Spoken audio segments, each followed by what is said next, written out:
Long before the modern world, long before the rise of great cities and kingdoms, the Greeks looked upward and saw Olympus, a mountain crowned in clouds.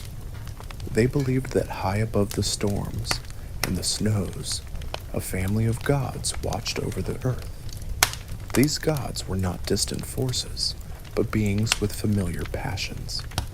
They quarreled, they loved, they punished, and they protected. Every river, every hearth, every harvest, and every war was touched by their unseen hands. The stories of these gods were told slowly, around fires and in temples, carried from mouth to ear, from poet to audience. They explained the thunder, the turning of the seasons, the rise and fall of cities. But more than that, they explained the human heart. For each god was not only divine, but also a mirror of mankind, our pride, our longing, our fears, and our strength. When you hear their names, Zeus, Hera, Athena, Apollo, they may sound larger than life. Yet in their myths, they stumble, they rage, they forgive, and they dream. It is this closeness that made the Greeks honor them, not just as rulers of the world, but as companions to the human story. Tonight, we will wander through that world, slowly, gently, as though walking a quiet path up the slopes of Olympus itself. We will visit each god in turn, listening not for triumph or thunder, but for the soft traces they left behind. Their stories may be filled with conflict, but we will let them unfold like distant echoes, softened by time, like voices carried across a valley at dusk. The gods do not hurry, and neither will we. Instead, we will drift among them as the ancients once did, hearing how they were born, how they rose, and how they ruled. We will meet the stern and the kind, the jealous and the wise, the ones who walked in sunlight and the ones who lingered in shadow. Each will speak to a different part of the human heart, and together they will weave a tapestry of belief that lasted for centuries. As we move from one god to another, imagine the old temples standing on lonely hills, their columns white against the sky.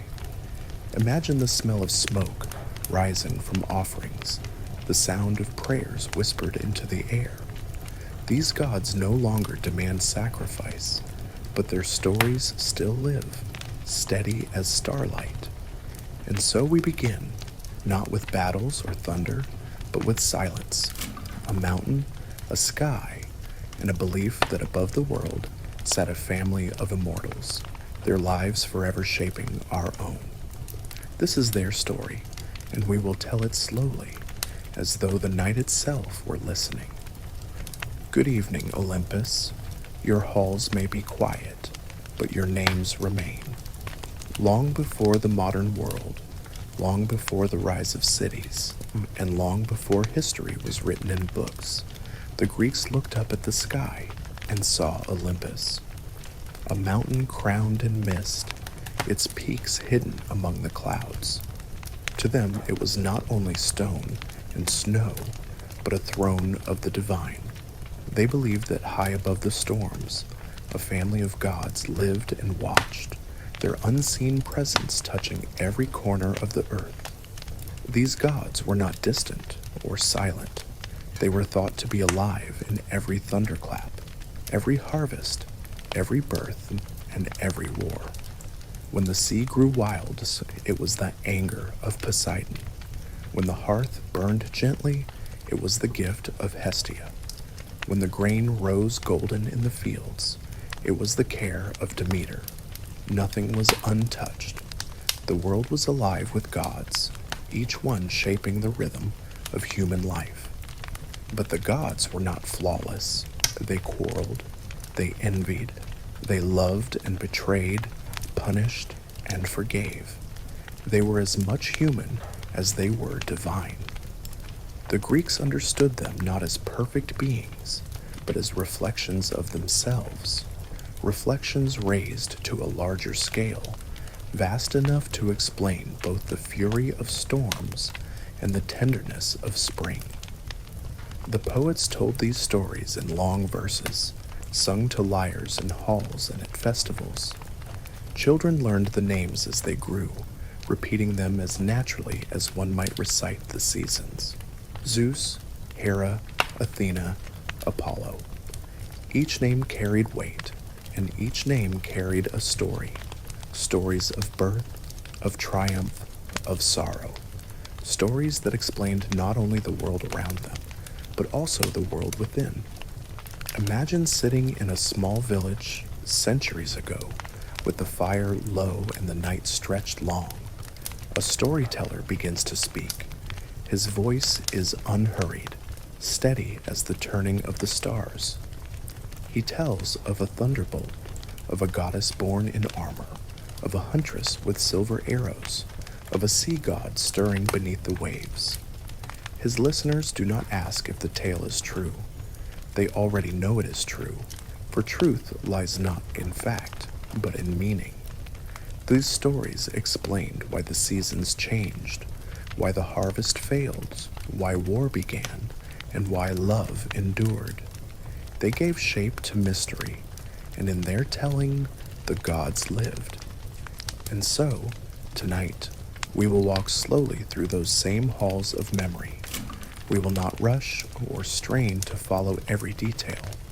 We will let the myths unfold gently, like a tapestry unrolled before us. One by one, we will visit the gods of Olympus.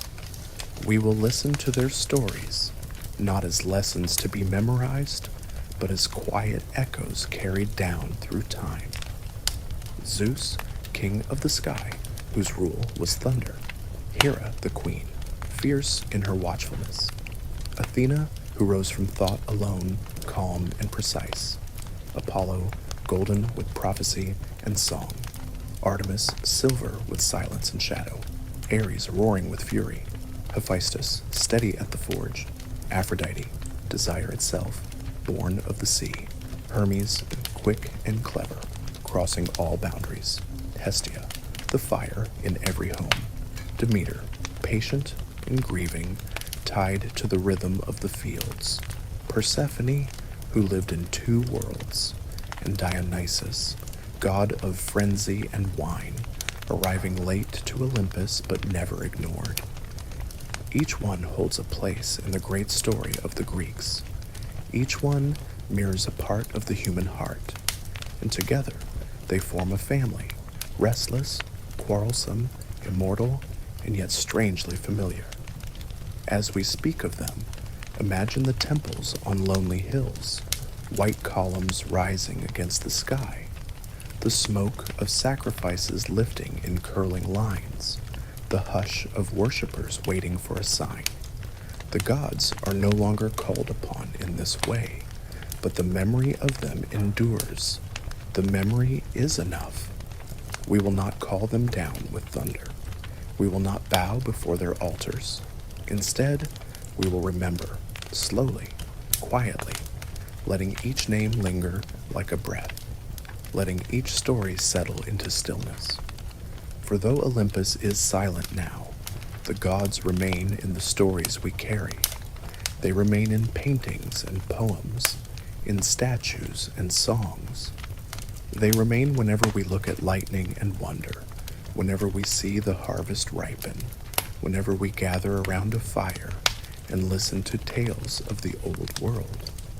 And so the journey begins, not with a battle, not with a storm, but with stillness. A mountain hidden in clouds. A belief that above us sat a family of immortals whose lives once shaped our own. This is their story, and we will tell it as night deepens, slow as the breathing of sleep. After the first shapes of the world had settled, after Gaia the earth, and Uranus the sky, and the Titans who rose between them, there came a time that the poets would later call the Golden Age. It was ruled by Cronus, one of the Titans, a son of the earth and the heavens. His reign was remembered not in thunder or conquest, but in a slow, heavy stillness. A world where men lived close to the soil, where hunger was rare, and where the seasons moved in gentler rhythm. Cronus had come to power in a shadowed way. He was not the eldest, nor the strongest of the Titans, but he was the boldest. When Uranus, the sky, became too harsh and unyielding, Cronus lifted the sickle given to him by Gaia and struck against his father. With that act, he inherited the heavens, and with them, a curse. Uranus's voice had fallen dark upon him, warning that just as a son had overthrown his father, so too would a child one day rise against Cronus. And so the Golden Age was not golden for Cronus himself. It was filled with an unease that no harvest could soothe, no gentle sky could calm. He ruled, yes, but always with a glance over his shoulder, as though the shadow of prophecy walked beside him. Rhea was his consort, his sister, and his queen. Together they should have filled the world with life and with laughter, and in some ways they did. Their children were strong, radiant, touched with the promise of something new. But Cronus saw in each birth not a blessing, but a threat. The curse whispered at him, louder with every newborn cry. One by one, as each child was born, he swallowed them. Hestia, firstborn, goddess of the hearth. Then Demeter, who would tend to the harvest. Then Hera, regal and fierce. Then Hades, stern and silent. Then Poseidon, restless as the sea. Each one vanished into the darkness of their father's body, hidden away where their cries could not be heard. Cronus ruled, and the Golden Age continued, but beneath its calm fields and soft skies, a terrible silence grew. Rhea bore these losses with grief. She was queen, but powerless against her husband's fear. When her sixth child was due, she could bear it no longer. She sought help from Gaia, her mother, who whispered an old trick into her ear. When the child was born, Rhea carried him far from the sight of Cronus. She went to Crete, to a hidden cave in the hills. There, she laid the infant among shepherds and nymphs, wrapped in swaddling cloth, while the sound of drums and clashing shields rang in the air to drown out his cries. His name was Zeus. To Cronus she brought a stone, wrapped as though it were her child. He did not look closely. He did not dare. He swallowed it whole, as he had the others, believing once more that fate had been delayed. But fate is patient, and stones do not grow silent. So the Golden Age passed on, a time that men would later remember as peaceful and gentle.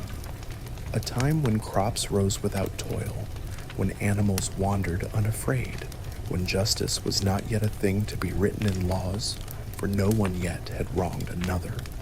But beneath that stillness was the shadow of fear. Cronus held the world in his hand, but the hand trembled.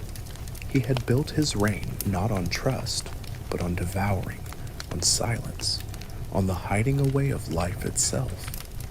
Zeus grew in secret, nurtured on honey and goat's milk, taught by nymphs and guarded by shadows. The stone remained in Cronus's belly, a weight of deception that he did not see, and around him the world was already preparing for change. For no rule lasts forever. No age, however golden, can keep its shine. Cronus's reign was remembered as an age of plenty, an age without war, without strife, without the noise of greed. But it was also remembered as incomplete, for a world without struggle is not a world that can endure.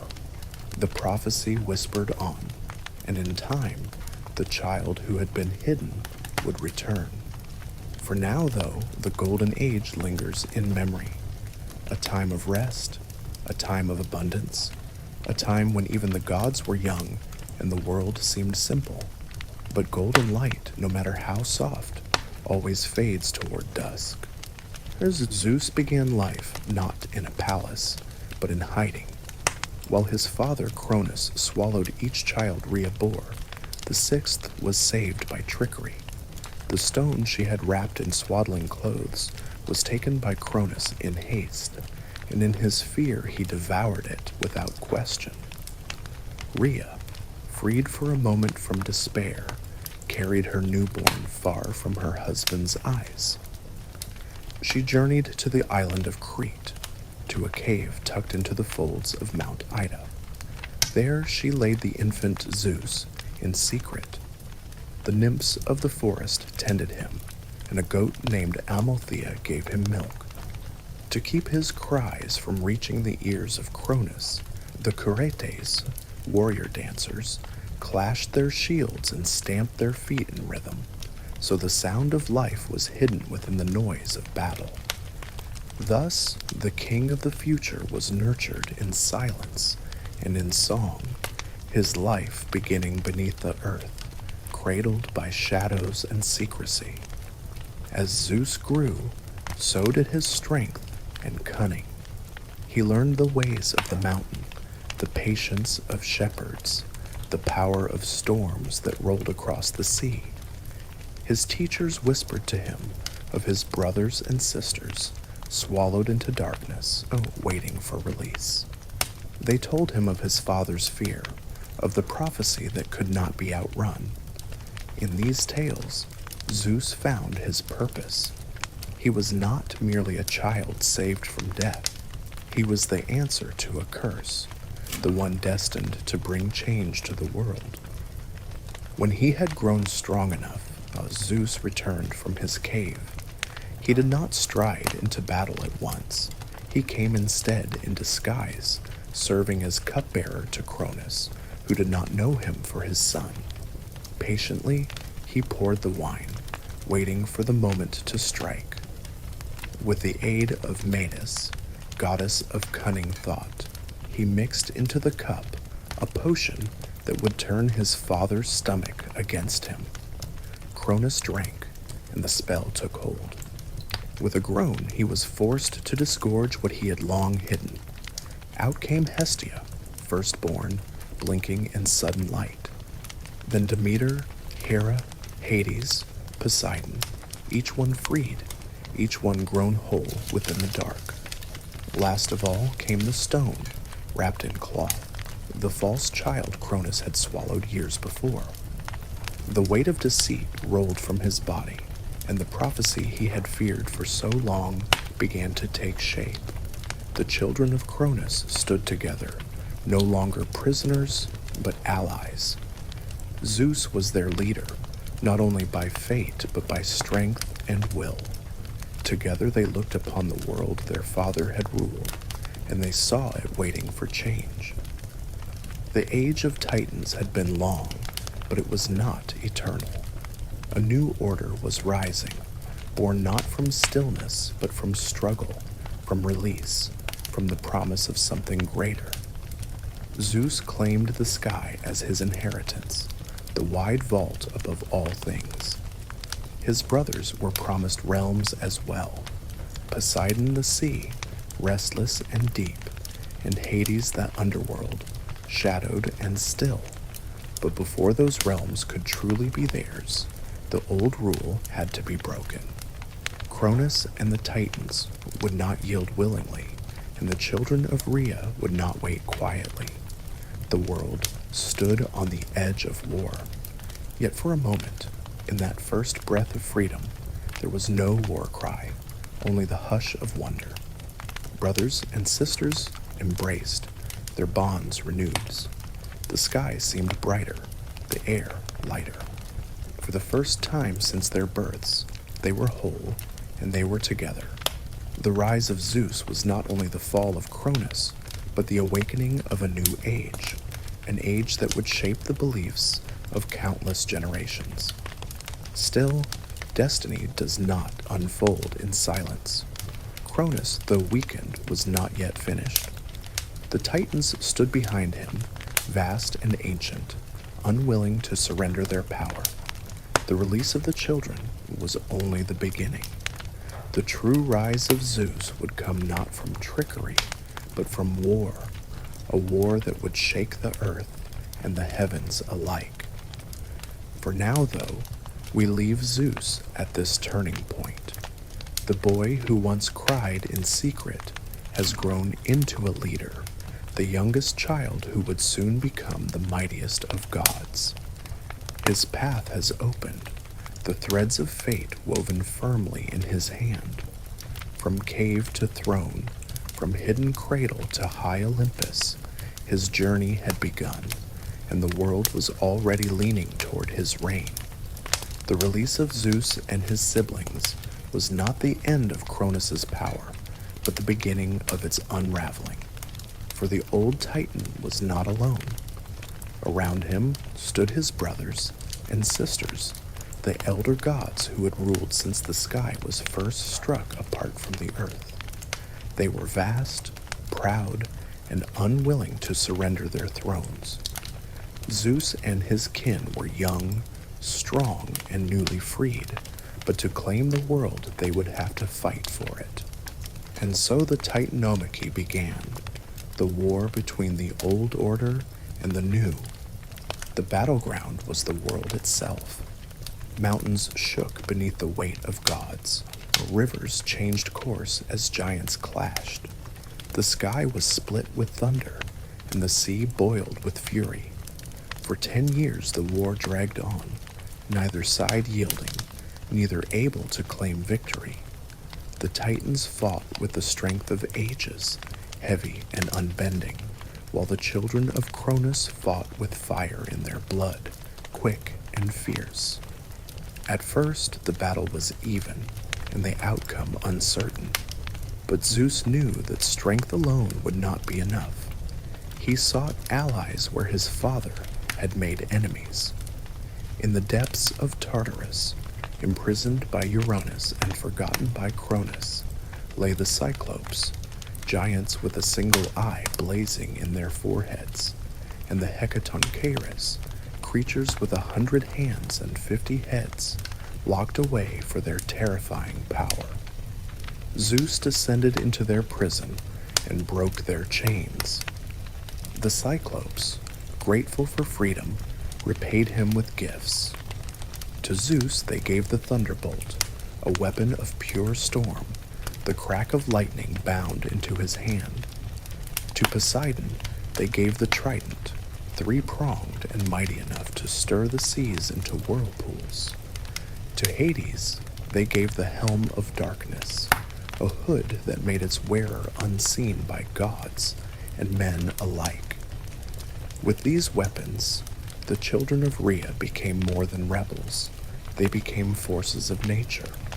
The Hecatoncheires joined them as well, their 100 arms hurling boulders and storms so fierce they buried the Titans beneath avalanches of stone. The balance of the war shifted. Zeus hurled his bolts from the sky, splitting mountains and burning forests. Poseidon struck the sea, raising waves that swallowed coastlines. Hades moved in shadow, unseen, spreading dread through the ranks of the enemy. The younger gods pressed forward, and the old order began to falter. Cronus fought fiercely, wielding the sickle that had once felled his father. But prophecy is a weight that no weapon can lift. The Titans fell one by one, staggering beneath the storm that their nephew unleashed. The earth shuddered as the old gods were cast down, their cries echoing in valleys and caves. At last, the children of Cronus stood victorious, their father and his kin defeated. Zeus did not kill the Titans. Instead, he bound them in chains as heavy as the mountains themselves and cast them into Tartarus, deeper even than Hades' realm. The Hecatoncheires were set as their wardens, their many arms guarding the gates, their watch endless. The age of the Titans was ended, and a new age, the age of Olympus, had begun. For the first time, the three brothers divided the cosmos among themselves. Zeus claimed the sky, wide and open, the realm of light and storm. Poseidon took the sea, restless and ever-changing. Hades accepted the underworld, the land of shadow and of wealth, hidden in the earth. Together they ruled, but Zeus held the title of king, his thunderbolt the final word among them.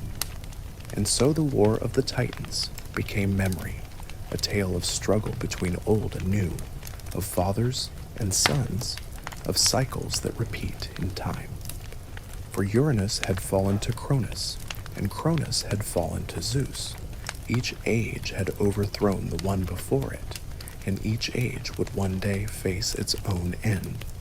But for now, the storm had cleared, and Olympus rose above the world, shining with the promise of a new rule. In the quiet after battle, when the earth had stilled and the seas had calmed, the gods stood together upon the mountain.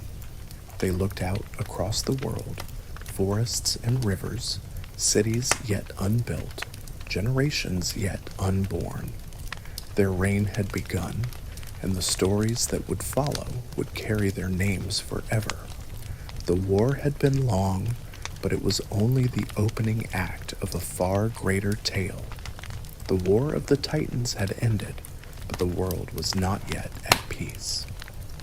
For even as Zeus and his siblings settled upon Olympus, the earth stirred once more. From the deep caverns beneath the land, from the ancient power of Gaia herself, there rose a creature unlike any that had ever walked before. His name was Typhon, and he was the last great challenge to Zeus's reign. The poets describe Typhon in voices that tremble. He was vast beyond measure, taller than mountains, his hay brushing the stars. From his shoulders grew 100 serpent heads, each hissing with fire, each speaking in tongues of beasts and men. His body was covered with wings, his hands stretched from east to west, and his legs coiled into the shapes of vipers. Flames poured from his mouth, and his eyes blazed red like molten stone.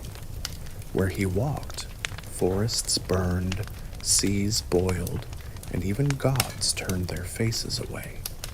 Gaia had birthed him in anger, for she grieved the defeat of the Titans, her elder children. In Typhon, she poured her fury, her desire for revenge against the young Olympians who had cast their kin into the depths of Tartarus. He was not merely a monster, but a force of chaos, a storm given form, a terror meant to unmake the fragile order that Zeus had only just established. When Typhon rose against Olympus, the gods fled in fear. One by one, they transformed themselves into animals to escape, Hermes into a bird, Apollo into a swan, Artemis into a cat. Even Poseidon, lord of the sea, slipped into the waters to hide. Only Zeus remained to face the monster, thunderbolt in hand, unwilling to let the world fall into darkness. Their battle shook the earth. Lightning split the sky, thunder roared, and the ground cracked open as Typhon advanced. His serpent heads spat fire, his wings churned the air into whirlwinds. Zeus hurled bolt after bolt, each strike lighting the heavens, each strike answered by Typhon's burning breath. Mountains shattered, rivers dried, and for a moment it seemed as if the new king would be undone. Some tell that Typhon seized Zeus, wrapping him in coils, tearing the sinews from his body. The king of the gods was cast down, his strength stripped, his thunder silenced. But the gods who had fled found courage, returning to aid him. Hermes recovered the sinews, returning them to Zeus, and with his power restored, the tide began to turn. Once more the storm rose. Zeus hurled his thunderbolts with renewed fury, striking Typhon again and again. At last, he lifted Mount Etna itself and cast it upon the monster, pinning him beneath its weight. There Typhon lay, trapped but not destroyed, his rage rumbling deep below the earth. The people of Sicily would later say that every eruption, every plume of fire and smoke from Etna's peak, was the breath of Typhon still burning in his prison. With Typhon subdued, the last great challenge to Zeus's reign was ended. The gods returned to Olympus, no longer in hiding, but standing firm at the height of their power. The sky was restored to calm, the seas to their rhythm, the earth to its balance. For the first time since the birth of the cosmos, order seemed secure, yet the memory of Typhon lingered. He was more than a monster. He was the embodiment of what lay beyond control, the reminder that chaos could never be entirely destroyed. Beneath the mountain, he waited, silent but restless, a shadow beneath the triumph of Olympus. For the Greeks, the story of Typhon was not only a tale of thunder and fire, but a lesson. Order is always fragile, always tested by forces that lie beneath the surface. Even the strongest king, even the mightiest of gods, must prove his strength not once, but again and again, against whatever storms the world may send. And so Zeus became not only ruler by inheritance, but ruler by victory. He had defeated Cronus, and now he had faced the monster born of the earth itself. His throne upon Olympus was secured, his power unmatched. The age of the Olympians had truly begun. With Typhon subdued and the Titans imprisoned, the world settled into a quieter rhythm. The storms of creation had passed, and what remained was a new order, an order centered not in shadowy caverns or in endless seas, but on the shining heights of Olympus. There, above the clouds, the gods built their home. The poets describe Olympus not as a place of stone alone, but as something brighter, almost dreamlike. Its halls gleamed with gold, its gates never closed, its air forever still and clear. No wind howled upon its heights, no snow lay heavy on its peaks. The seasons did not touch it, nor did sorrow or decay. It was the seat of eternity, untouched by the troubles of mortals below. At its heart stood the throne of Zeus, high and radiant, surrounded by the other gods.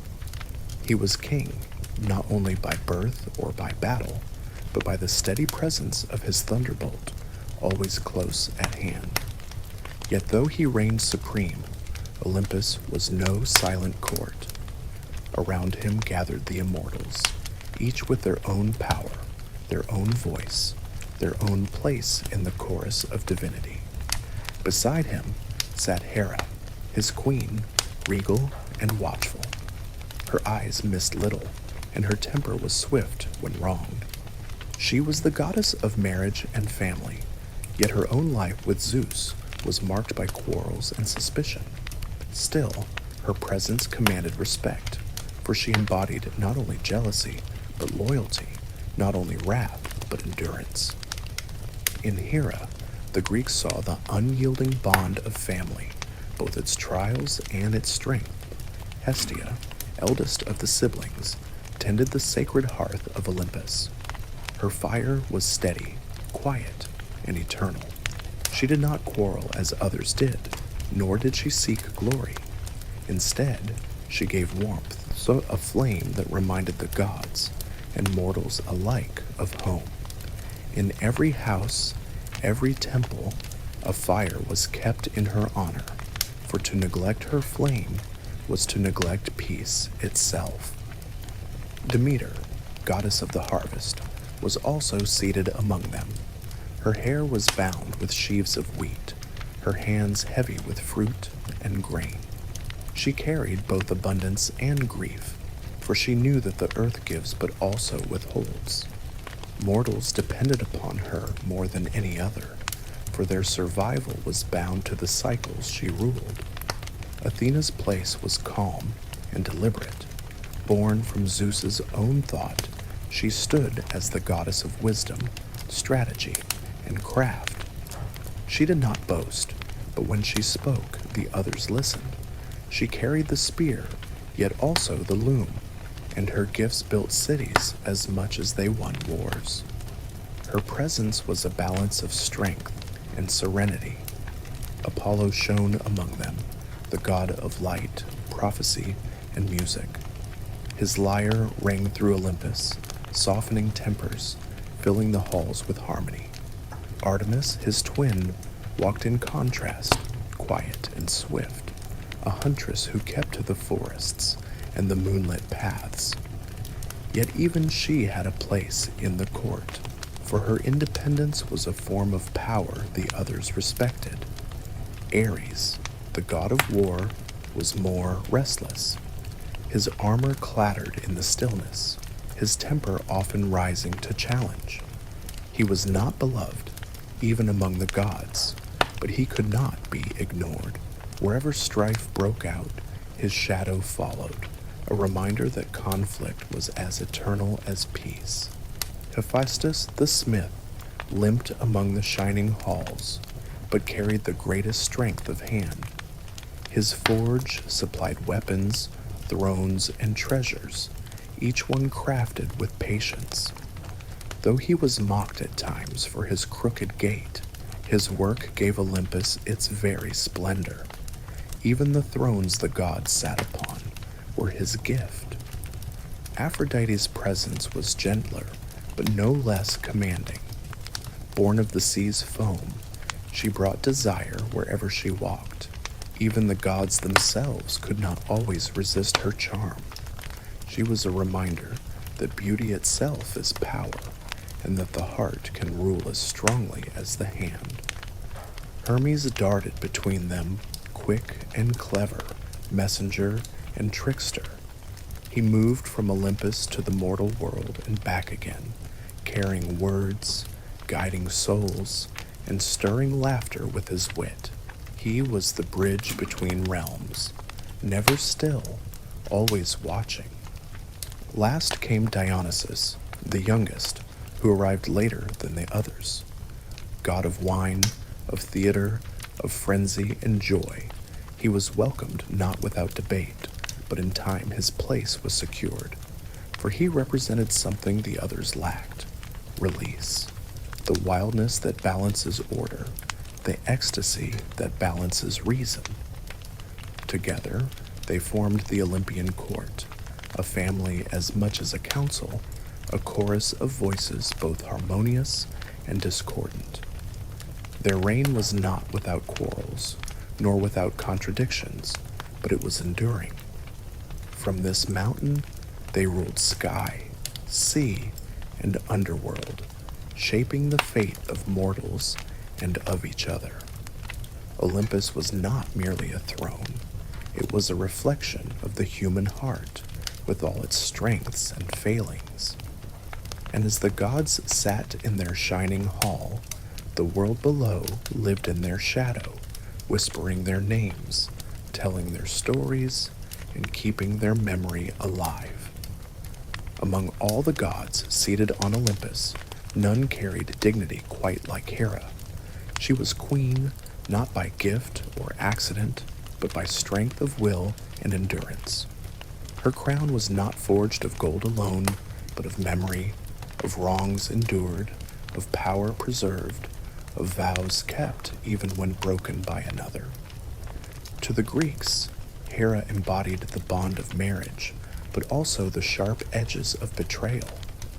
She was both guardian of families and the fury that arose when families were threatened. Hera's union with Zeus was not born of harmony. In many tales, she resisted his courtship, wary of his wandering affections. Some stories say he took the form of a bird, a trembling cuckoo caught in a storm. When Hera cradled it with pity, Zeus revealed himself, pressing her into marriage by trick and persistence. Others say she was wooed by gifts and persistence until she relented. However it came to pass, she became his queen, seated beside him in Olympus, sharing his throne and his burdens, though not always his joy. She presided over marriage itself, and women prayed to her for blessings at weddings and for safe births. Temples were raised to her name across Greece, especially at Argos and Samos, where her festivals were celebrated with processions and vows. Mortals understood that Hera's favor was a shield, but her anger was a fire that could burn for generations.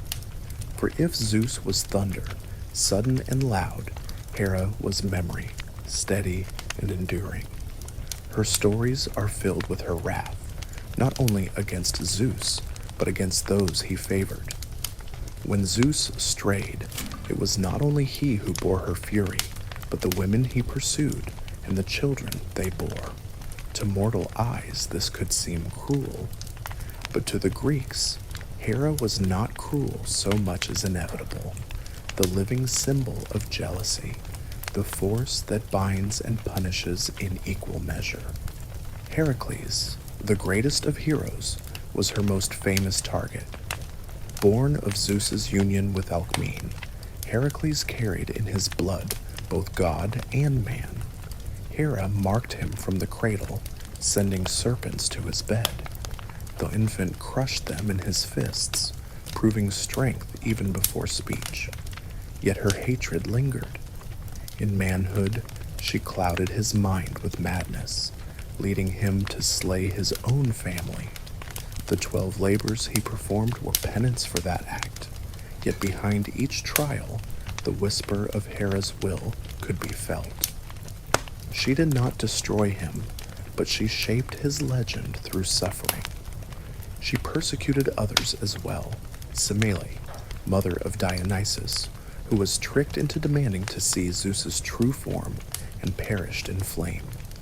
Io, a priestess of Hera's own temple, was transformed into a cow and hounded across the world by a gadfly sent at Hera's command. Leto, mother of Apollo and Artemis, wandered in labor, denied shelter because Hera forbade any land to give her rest. These stories are not gentle, but they are consistent. Hera's anger was endless, her memory unyielding. To cross her was to invite pursuit that could span a lifetime.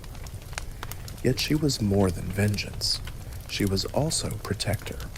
For marriage was not a light bond in Greece.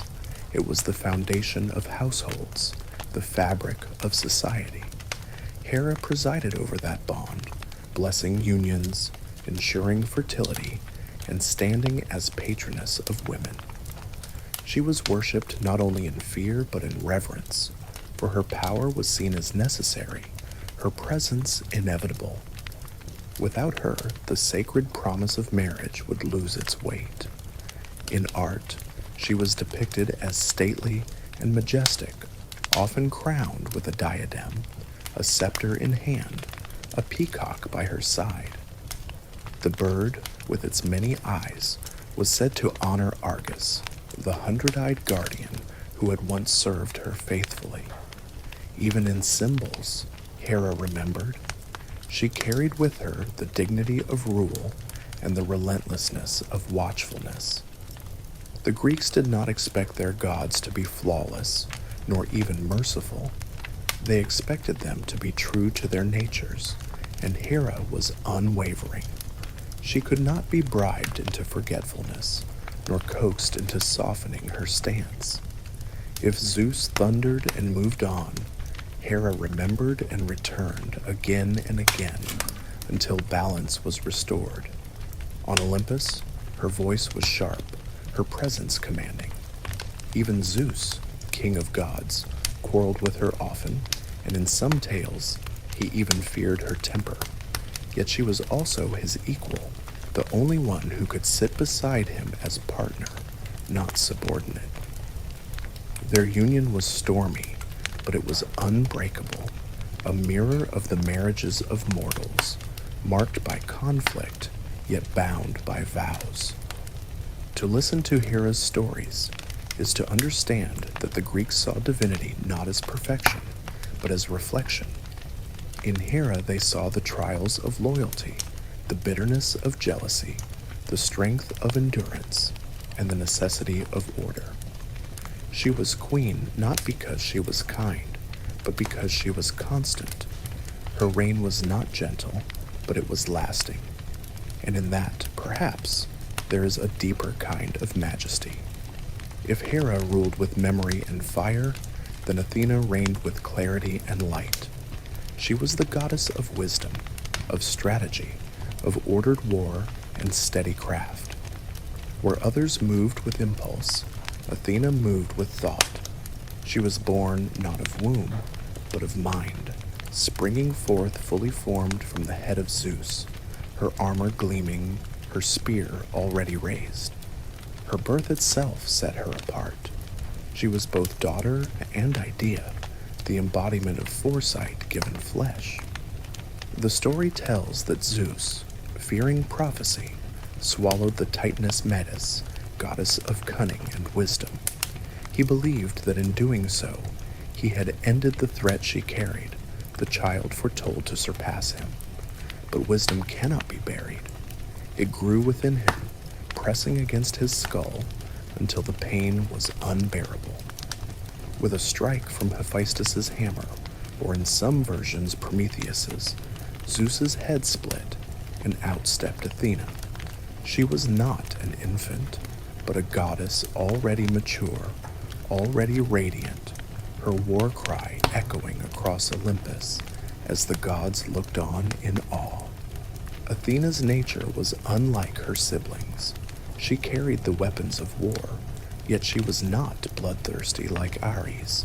She guided soldiers, but through strategy rather than fury.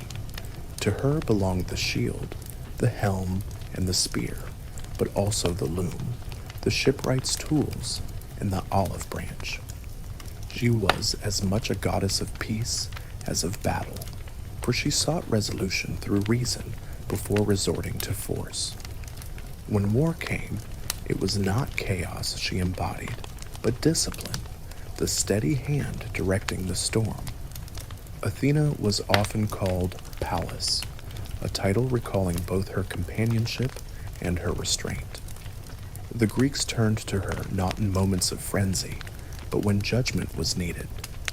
In Athens, the city that bore her name, she was protector and guide. The myth tells of her contest with Poseidon for the city's patronage. Poseidon struck the rock with his trident, bringing forth a fountain of salt water, a gift of power and motion. But Athena planted the olive tree, offering food, oil, wood, and peace. The people chose her gift, and Athens was bound to her forever. Her presence was woven into the city itself. On the Acropolis rose the Parthenon, her temple, its white columns gleaming in the sun, its friezes carved with scenes of gods and heroes. Within it once stood her statue, massive and gilded, a reminder to the Athenians that their strength lay not in brute force, but in wisdom, law, and art. Festivals were held in her honor, the Panathenaea, with processions, sacrifices, and contests of poetry and sport. To honor Athena was to honor the very spirit of the city. Her myths reflect her clarity. When Perseus sought to slay Medusa, it was Athena who guided him, lending him her polished shield so he could strike by reflection, not by direct sight. When Odysseus wandered lost after the Trojan War, it was Athena who favored him, guiding him with counsel, teaching him patience, and bringing him home through guile rather than sheer strength. She did not fight battles with her own hand, as often as she tilted the balance through guidance and reason. Yet Athena was not without severity. She punished hubris swiftly, as in the tale of Arachne, the mortal weaver who dared to boast her skill against the goddess. When Arachne's tapestry rivaled even the gods, Athena struck her down, transforming her into the first spider, forever weaving but never surpassing. Her wisdom carried discipline, and her justice could be harsh, for she demanded respect and humility. Unlike many of the Olympians, Athena remained a virgin goddess, untouched by marriage or passion. Her strength came not from desire, but from independence. She belonged to no one, and her loyalty was to reason itself. She was a protector of heroes, a guardian of cities, a patron of philosophers and craftsmen, and a reminder that thought itself is divine. In art, Athena is often shown with the aegis, the shield bearing the head of Medusa, fringed with snakes, a symbol of terror turned to protection. At her side, an owl, the bird of night vision, seeing through the dark, a fitting companion to a goddess whose gift was insight. Her gaze was steady, her stance unyielding. She was not soft, but she was just. To the Greeks, Athena was more than myth. She was an ideal, the embodiment of what a city might be when guided by reason rather than rage. Where Hera remembered and punished, Athena considered and counseled. Where Ares charged with blind fury, Athena directed with calm command. She was balance given form, proof that wisdom could stand beside strength, not behind it. And so the Athenians, and many beyond them, carried her name as a beacon. In her they saw not only a goddess, but a promise that even in a world of chaos, there could be order, and even in a time of war, there could be reason.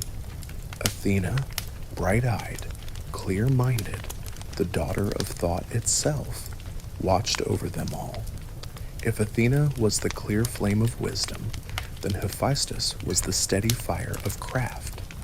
He was not the swiftest or the fairest of the gods, nor the most commanding in speech. His power lay in the forge, in the rhythm of hammer upon anvil, in the sparks that lit the darkness of his workshop. Where others ruled by thunder or beauty, Hephaestus ruled by patience, shaping raw elements into wonders that outlasted even the gods themselves. His birth, however, was far from glorious. Some say he was born weak and misshapen, and that Hera, ashamed of him, cast him down from Olympus. Others tell that it was Zeus who hurled him from the heights, angered by his defense of Hera during one of their quarrels. Whoever cast him aside, the fall was long, and when he struck the earth, his body was broken. His legs never healed, and he limped forever after. Yet from that wound came resilience. The god of fire and craft learned early that beauty and strength are not always given, but must be made. Hephaestus found his place not in shining halls, but in the deep caverns of the earth where his forges roared. Assisted by the one-eyed Cyclopes, he fashioned weapons, armor, and treasures beyond compare. The thunderbolts of Zeus were his work, each one honed to split sky and earth. The armor of Achilles, shining like the sun, was born of his hands. The palace of the gods itself, its thrones and ornaments, its gates and chains, all bore his craft. Though his form was crooked, his creations were perfect, enduring, and magnificent. There was a dignity in his labor, a rhythm that was his alone. Where Ares charged in chaos, Hephaestus worked with order. His forge was a world of fire, but not of destruction. It was fire contained, fire given purpose. Mortals too honored him as the patron of smiths and artisans, those whose hands transformed earth and ore into tools, weapons, and art. In every hammer's ring, the Greeks could hear a fragment of Hephaestus's song. His marriage was another tale, one that revealed both cruelty and irony. Some say he was wed to Aphrodite, the goddess of beauty herself, by decree of Zeus, perhaps as a jest, perhaps as a reward. The pairing of the lame smith with the radiant goddess seemed unequal, and their union was stormy. Aphrodite's heart strayed often to Ares, and Hephaestus, though wounded by jealousy, answered not with thunder, but with craft. One tale tells of the net he forged, unbreakable and fine as silk, with which he caught the lovers in their tryst, exposing them before the laughter of the other gods. It was a moment both comic and tragic, for in Hephaestus's cleverness lay his sorrow. Yet he was not only defined by pain, he had kindness in him too. In some myths, he crafted golden maidens to serve in his forge, moving with grace and skill. He gave gifts to mortals, artifacts of power and beauty. He shaped the very tools by which humanity advanced, and though fire could destroy, he gave it form and use. Hephaestus embodied the idea that creation could rise even from brokenness, that strength could be built rather than born. Unlike the other gods, who reveled in Olympus's brightness, Hephaestus often remained below, working in solitude. The clang of his hammer was as steady as heartbeat, the glow of his forge as constant as sunset. His was not the glory of spectacle, but the quiet majesty of endurance. Mortals understood this well, for their own lives mirrored his.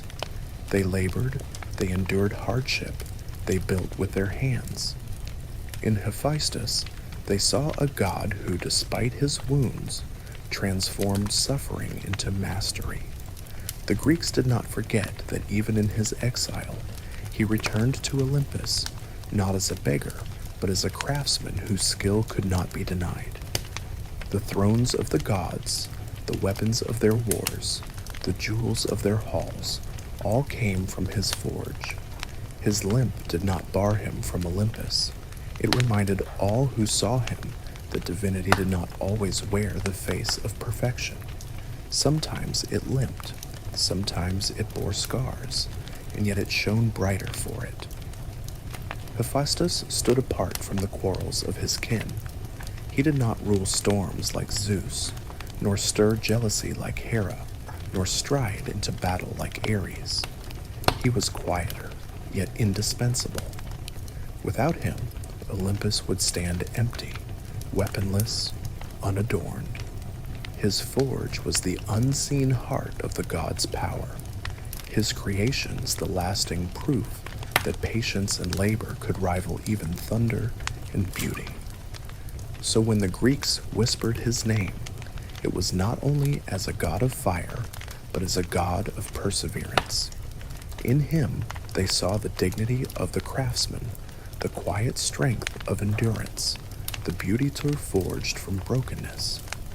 And in the glow of their own hearths and forges, they remembered that even gods could fall, and even from that fall, greatness could rise again. If Athena was the mind of war, Ares was its roar. He was the god of battle not as strategy, but as chaos, the blood rush of combat, the clash of iron, the scream of warriors as dust rose thick on the plain. Where Athena guided armies with careful thought, Ares embodied the storm itself, untamed and unpredictable. He was not revered for wisdom or justice, but for fury, the raw violence that no city could entirely banish, no king entirely ignore. From the beginning, Ares carried the mark of contradiction. He was son of Zeus and Hera, yet even they often disdained him. Zeus called him hateful, Hera scolded his recklessness. Yet though they scorned his nature, they could not erase it. For war, with all its horror, remained a part of the world. Ares was that truth given form, the reminder that beneath every treaty lay the shadow of conflict, and beneath every wall stood the memory of siege. Unlike Athena, who fought for order, Ares fought for strife itself. His companions tell much about him. At his side walked Phobos and Deimos, fear and terror, twin sons who rode with him into battle. With them came Eris, discord, scattering quarrels like sparks in dry grass. In their company, war was not noble, but consuming, a blaze that cared nothing for justice, nothing for peace, only for destruction. Yet Ares was not without allure, for in the frenzy of battle, mortals found a strange exhilaration. The thrill of survival sharpened against danger. Warriors cried his name as they charged, seeking the strength of his fury. He was a god of noise and blood, but he was also the fire that kindled courage, the heat that drove men to strike when their hearts quailed. To invoke Ares was to surrender to that storm, to let rage carry the arm when reason failed. His love for Aphrodite shows another side of him, one softer, though no less turbulent. She was beauty, he was violence, yet together they formed a bond as ancient as desire itself. In their union, love and war twined inseparably, as poets often said they must. Their trysts were whispered of among the gods, their passion the counterbalance to their quarrels. It was Hephaestus, Aphrodite's husband, who once revealed them in his unbreakable net, exposing them to the laughter of Olympus. But even humiliation did not sever them. Desire and fury remained linked, two forces forever bound in both mortals and gods. Ares' myths often show him as defeated or mocked. In the Iliad, he charges into battle, only to be wounded by Diomedes with Athena's aid.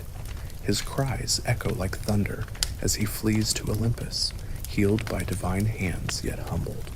He is not a god of triumph, but of persistence. He returns again and again to the battlefield, never learning, never retreating for long. In this, perhaps, lies his truth, not in victory, but in inevitability. War always comes back, no matter how often it is checked, no matter how fiercely it is condemned. The Greeks did not love Ares as they loved Athena or Apollo. His temples were fewer, his festivals less gentle, yet in certain places, like Sparta, he was honored with fervor. For a city that lived by the sword, his presence was not unwelcome. There, his ferocity was seen not as chaos, but as strength, a companion to discipline. In other lands, though, he remained feared, invoked only with caution, for his gifts came at great cost. In art, Ares was shown as strong, armored, often youthful, carrying spear and shield. He was war's glamour made flesh, the gleam of bronze, the strength of muscle, the beauty of motion. Yet beneath that sheen lay his essence, destruction without thought, violence without end. He was handsome and terrible, a god who could charm and terrify in the same breath. To listen to the tales of Ares is to hear the pulse of conflict that runs beneath human life. No city was without quarrels, no family without strife, no people without wars. He was that truth, made visible, a god who embodied not what mortals wished for, but what they could not escape. He was not beloved, but he was unavoidable. And so the Greeks remembered him, sometimes with fear, sometimes with reverence, sometimes with reluctant prayers before marching to war.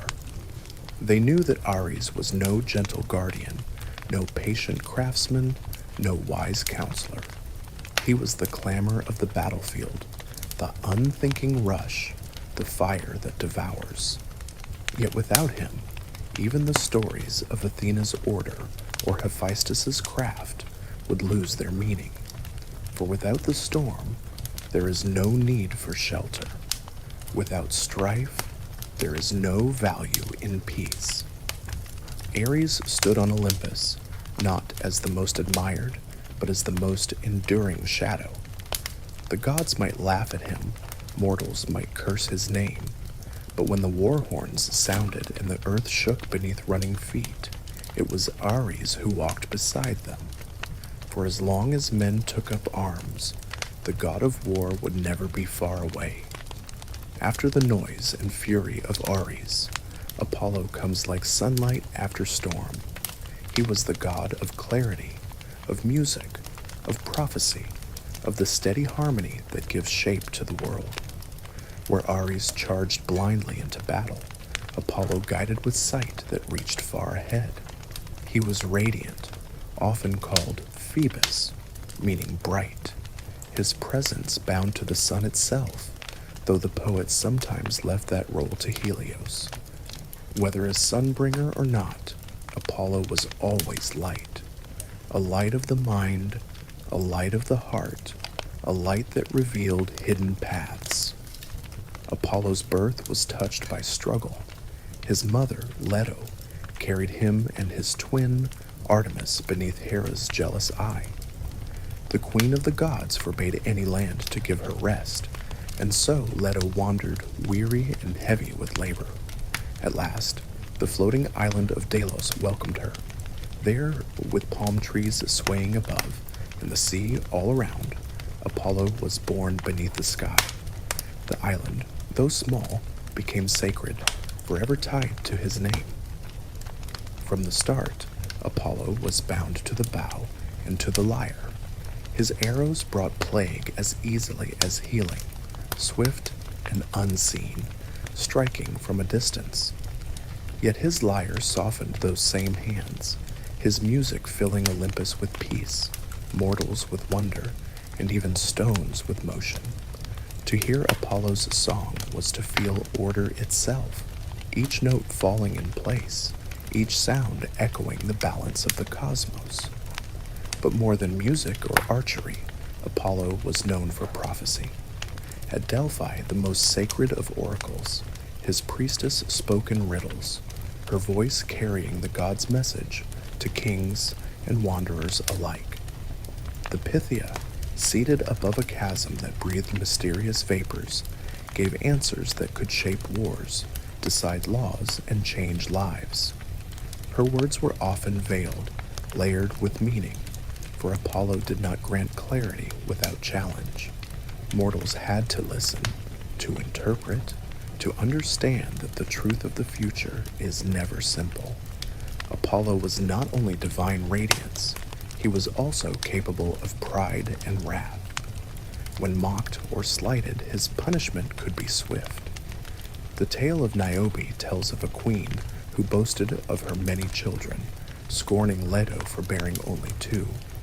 Apollo and Artemis answered by slaying Niobe's sons and daughters, leaving her weeping, turned at last into stone. In another tale, when the satyr Marsyas challenged Apollo to a contest of music, the god accepted. Marsyas played the flute with skill, Apollo the lyre. At first, they seemed equal, until Apollo demanded they play upside down and sing at once, a feat Marsyas could not match. For daring to compete, the satyr was flayed alive, a punishment cruel, yet told to remind mortals of the dangers of hubris before the gods. Yet Apollo was also a healer. With his son Asclepius, he brought the knowledge of medicine, teaching mortals how to ease pain and cure sickness. His temples were places of both prophecy and healing, where the sick came to sleep and dream, hoping to wake with guidance for their cure. In this way, Apollo embodied the double edge of life itself: light and shadow, health and plague, music and silence. His love stories, too, were marked by beauty and sorrow. Daphne pursued by his desire, prayed for escape and was transformed into a laurel tree, whose leaves Apollo then claimed as his crown. Hyacinthus, the youth he loved, was struck by a discus in play and died, his blood giving rise to the flower that bore his name. These tales remind us that even gods cannot master love or fate. Apollo, radiant though he was, knew grief as deeply as joy. In the wider world, he was protector of shepherds, guide of sailors, guardian of colonists founding new cities. His arrows could destroy, but his presence could also ward away harm. Mortals looked to him as a god of balance, one who could bring both warning and blessing. On Olympus, he was often the voice of calm, his lyre lifting over quarrels, his light softening shadows. He was twin to Artemis, sharing with her a bond that tied sun and moon, light of day and silver of night. Together they balanced, as so many of the gods did, one force answering the other. In art, Apollo was shown as youthful, beautiful, the ideal of grace and proportion. His form was harmony itself, the reflection of the Greek pursuit of balance in body and soul. With bow, with lyre, with laurel crown, he stood as one of the most honored gods, not only feared but beloved. To remember Apollo is to remember that light can guide, but it can also burn. That prophecy can warn, but it cannot always save. That music can soothe, but it can also judge.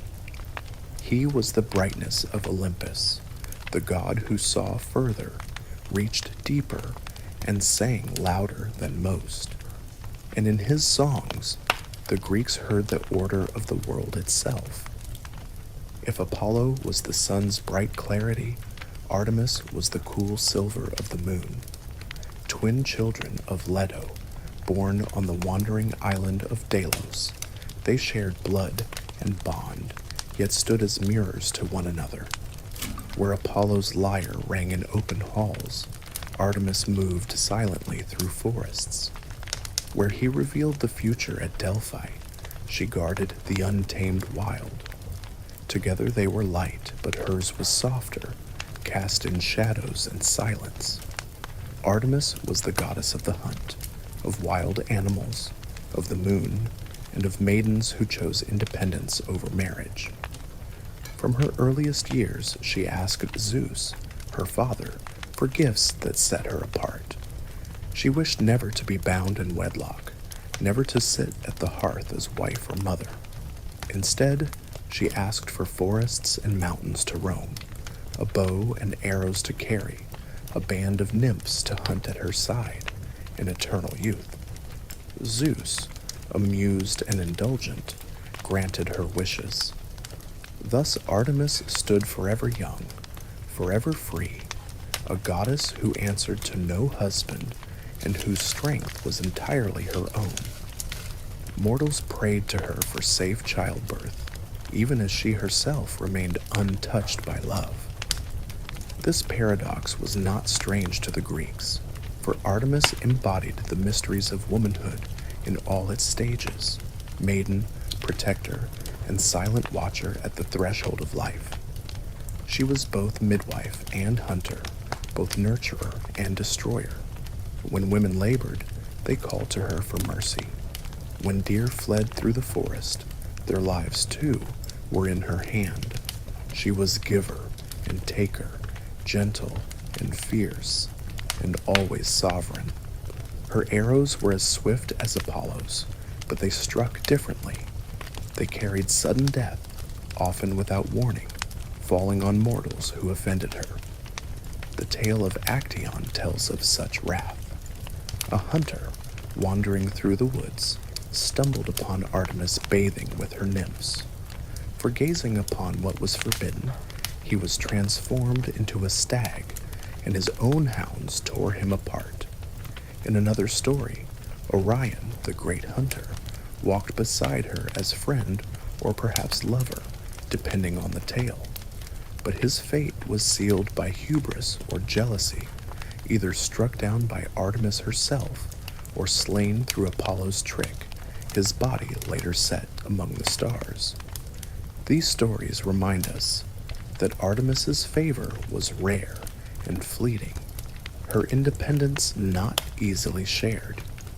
Yet there was beauty in her aloofness.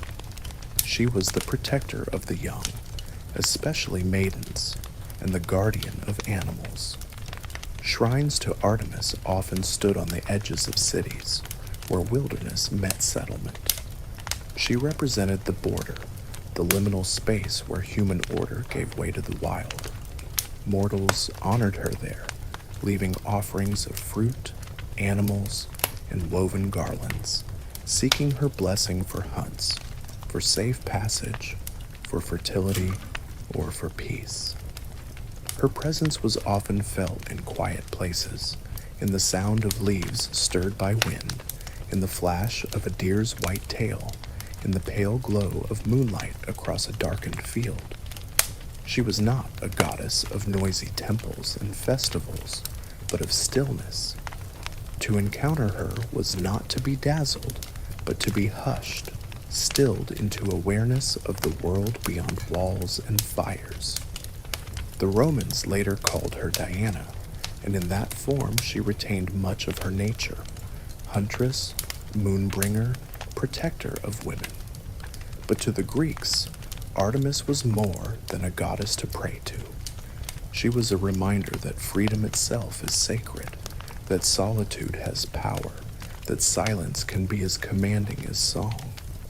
In art, she was shown youthful, tall, with bow in hand and quiver at her back, often accompanied by a stag or hunting dogs.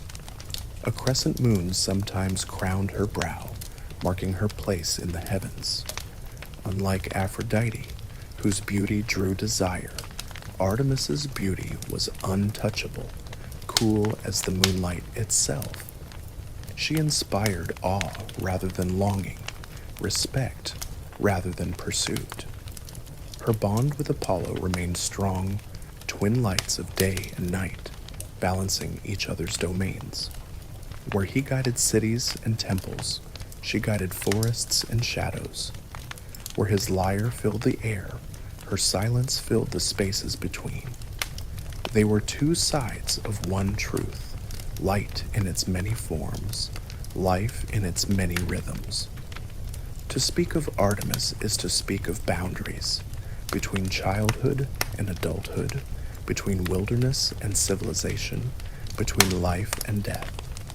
She walked those borders and kept them sacred. She was not a goddess to be tamed, nor one to be wooed, but one to be acknowledged, respected, and remembered.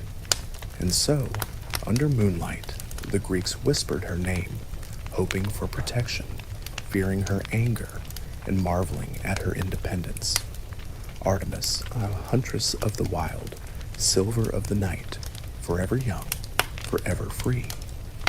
After the silver quiet of Artemis comes a very different presence: Aphrodite, the goddess of love, of beauty, of desire itself. Where Artemis was aloof and untouchable, Aphrodite was magnetic, her very appearance stirring hearts and unsettling minds. She was not simply admired, she was irresistible. To the Greeks, she embodied the truth that beauty is not gentle or harmless, but powerful, even dangerous. Her birth was unlike any other. When Cronus struck Uranus with the sickle and cast his father's body into the sea, the foam rose white upon the waves. From that foam, Aphrodite emerged, radiant and fully formed, carried on a shell to the shores of Cyprus. The sea gave birth to desire, and from that moment the world was changed. Wherever she walked, flowers bloomed. Wherever she turned her gaze, longing followed. She was older than Olympus, older even than the rule of Zeus, a force eternal as the tide itself. The poets lingered on her beauty, but they knew it was more than appearance. Aphrodite was not only about charm or fairness of face. She was the pull that draws one heart to another, the spark that unsettles peace, the force that drives creation forward. Love, lust, tenderness, obsession. These were her domains. Mortals who prayed to her sought marriage, passion, fertility, or sometimes revenge. For love can heal, but it can also wound, and Aphrodite embodied both sides. Her marriage was to Hephaestus, the god of fire and craft, yet the union was uneasy. Beauty and labor, elegance and endurance, joined but never blended. Her heart wandered often, most famously to Ares, god of war. Their affair was no secret, and when Hephaestus at last exposed them in his net, the laughter of Olympus rang loud. Yet even shame could not diminish her allure. Desire does not vanish when mocked. It endures, untamed, ungovernable. Her children carried her influence into countless stories. From her union with Ares came Eros, winged god of love, who carried arrows tipped with longing, striking gods and mortals alike. From her many liaisons came figures who shaped myths for generations. The Greeks understood this. Love leaves echoes, binding lives, shaping destinies, far beyond a single embrace. Aphrodite's myths are as varied as her moods. She aided Paris of Troy when he was called to judge the fairest of the goddesses. Hera offered power, Athena offered wisdom, but Aphrodite promised him the love of the most beautiful woman in the world. Paris chose her, and from that choice came Helen, and from Helen came the Trojan War. The greatest conflict of Greek memory was sparked by desire, and thus by Aphrodite. Yet she was not only turmoil. She also brought tenderness, intimacy, and the bonds that hold families together. She was invoked at weddings, her altars decorated with garlands, her presence invoked to bless union and fertility. Lovers left offerings at her shrines, hoping for her favor, fearing her neglect. For without love, life itself seemed barren. With it, even hardship felt lighter. Her presence was often softened in art. She was shown rising from the sea, draped in foam, or standing with the Graces, embodiments of charm and joy. The Romans would later call her Venus, and under that name, her image spread through the world, carved in marble, painted in frescoes, woven into poetry. Yet whether as Aphrodite or Venus, she remained the same, the reminder that beauty is power and desire is destiny. She could be merciful, but she could also be relentless. The tale of Hippolytus shows this clearly. He honored Artemis above all and scorned Aphrodite's domain. Angered, she set in motion his downfall, ensuring that his life would end in ruin. To forget Aphrodite was to forget the force of desire itself, and no mortal could ignore that truth without cost. Yet the Greeks did not only fear her, they honored her as one honors the sea. Dangerous, yes, but also life-giving, a source of endless renewal. She was the reason flowers bloom in spring, the reason songs are sung in quiet nights, the reason even in sorrow people seek companionship. Her gifts could wound, but they could also heal. In her paradox lay her power. To speak of Aphrodite is to speak of longing, the ache of separation, the joy of union, the trembling of the heart when it is stirred. She was the goddess who reminded mortals and gods alike that no armor, no wisdom, no thunderbolt could defend against love. All are vulnerable, even the immortals. And so, her presence lingered everywhere, in garlands, in whispers, in the blush on a face, in the song of poets, in the war that sprang from beauty, in the peace that followed an embrace. Aphrodite was not always gentle, but she was always there. a tide that no one could resist.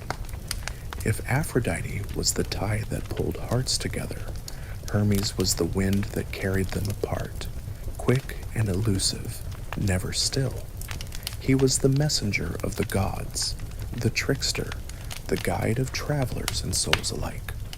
Where others ruled over firm realms, the sea, the sky, the hearth, Hermes ruled the in-between, roads, or boundaries, was crossroads, thresholds, these belonged to him.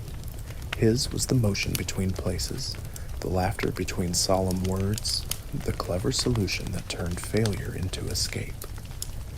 Hermes was born of Zeus and Maia, daughter of Atlas, in a hidden cave on Mount Cyllene. From the start, his nature was cunning. As an infant, barely a day old, he slipped from his cradle and went wandering. By nightfall, he had stolen the cattle of Apollo, cleverly reversing their hooves to confuse the trail. He sacrificed 2 animals in secret, then returned to his cradle as though nothing had happened. Apollo, furious, accused him, but Hermes met him with charm and wit. He played the lyre, which he had invented from a tortoise shell, and Apollo, soothed by the music, forgave him. In time, the two became companions, Apollo receiving the lyre, and Hermes keeping the staff, the caduceus, that marked him as messenger. This first tale of Hermes shows all his traits: cleverness, mischief, and reconciliation. He was not a god of brute force or thunderous decree. His strength lay in speech, in wit, in the ability to cross lines and smooth quarrels, or create them if it amused him. Mortals prayed to him before journeys, hoping for safe passage. Merchants sought his favor in trade. Gamblers whispered his name over dice, and thieves honored him as their patron. Hermes did not despise such prayers. He accepted them all, for trickery, commerce, and movement were equally his domain.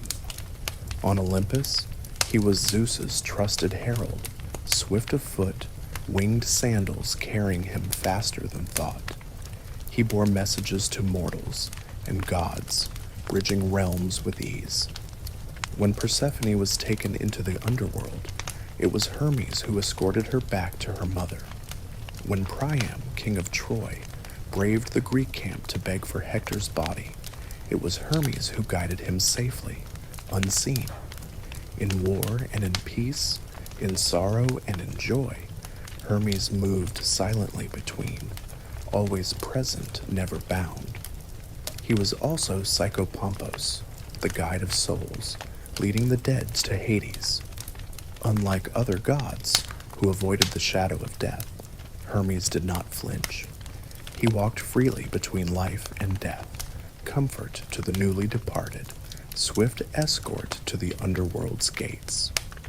Mortals found in him not terror, but reassurance, the knowledge that death's journey was not taken alone.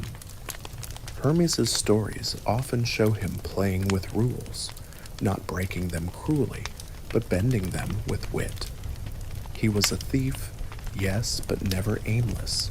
He stole to prove cleverness, to test boundaries, to remind both mortals and gods that rigidity was brittle.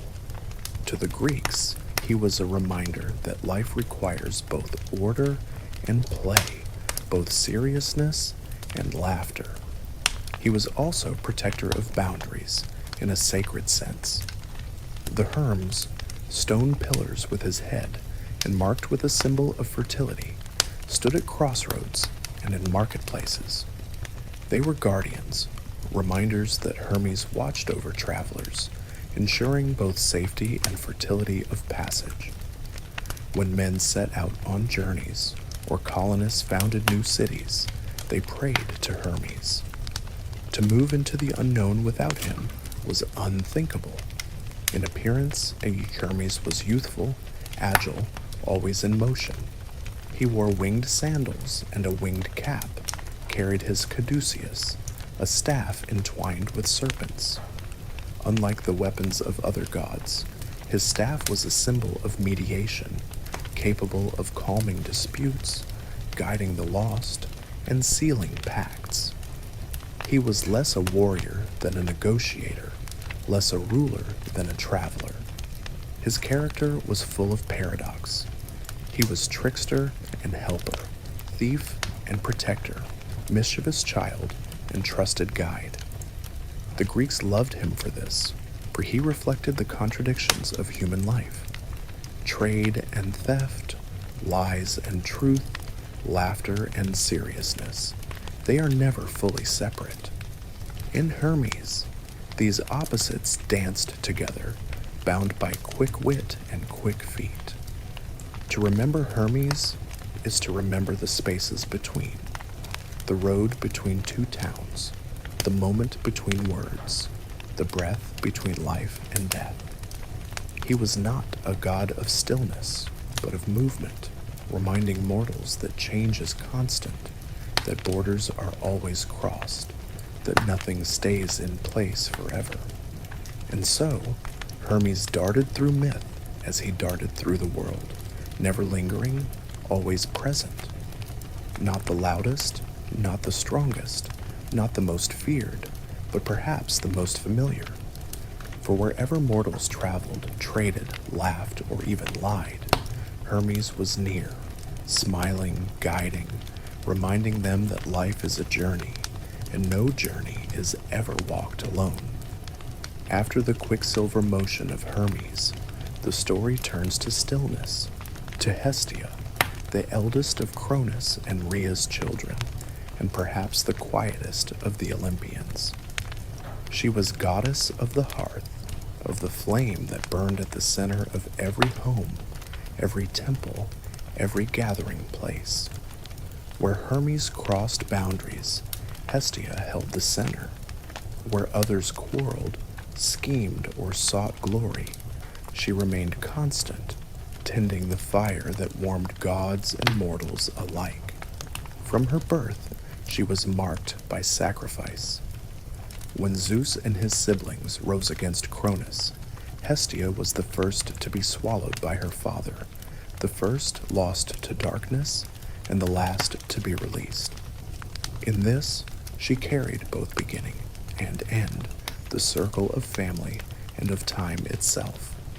Yet when she returned to Olympus, she did not clamor for power or demand a throne. She asked only to tend the flame, to keep the hearth steady, and in return Zeus granted her honor above conflict. She would remain forever inviolate, untouched by marriage, unshaken by quarrels. Her virginity was a choice, not of coldness, but of devotion. While Hera bound herself to Zeus in stormy union, and Aphrodite wove desire through gods and men, Hestia chose independence of another kind. She turned inward, keeping her place in the center, never drawn into entanglements. Suitors came, Poseidon, Apollo, but she refused them, her vow unbroken. For Hestia, constancy was greater than passion, peace greater than struggle. In every household her presence was felt. The hearth was not only a source of warmth, but a sacred space, the heart of the home. Meals were begun and ended with offerings to her, a drop of wine poured, a prayer whispered. In temples, too, her flame burned, linking gods and mortals. The Greeks believed that when colonies were founded, the settlers carried with them a flame from Hestia's hearth in their mother city to kindle the fire of the new. In this way, she bound together past and future, here and there, home and abroad. Though she had no grand myths of battle or trickery, her absence would have been unthinkable. Without Hestia, the gods would have no place to gather, mortals no place to anchor their lives. Her gift was not spectacle but presence, a flame that never died, a center that held when all else shifted. Her symbol was the simple fire, yet in that simplicity lay power. Fire was life. It cooked food, forged tools, gave light in darkness, kept the cold at bay. But fire also needed tending. Left alone, it would fade. Neglected, it would die. To honor Hestia was to remember the discipline of care, the quiet work that sustains life unseen. The Romans, who called her Vesta, honored her with priestesses known as the Vestal Virgins. They tended the sacred flame of Rome, which was never allowed to go out. To the Greeks and Romans alike, the image was the same, the hearth as the city's heart, the flame as its soul. If it faltered, order itself was in danger. In art, Hestia was rarely depicted with grandeur.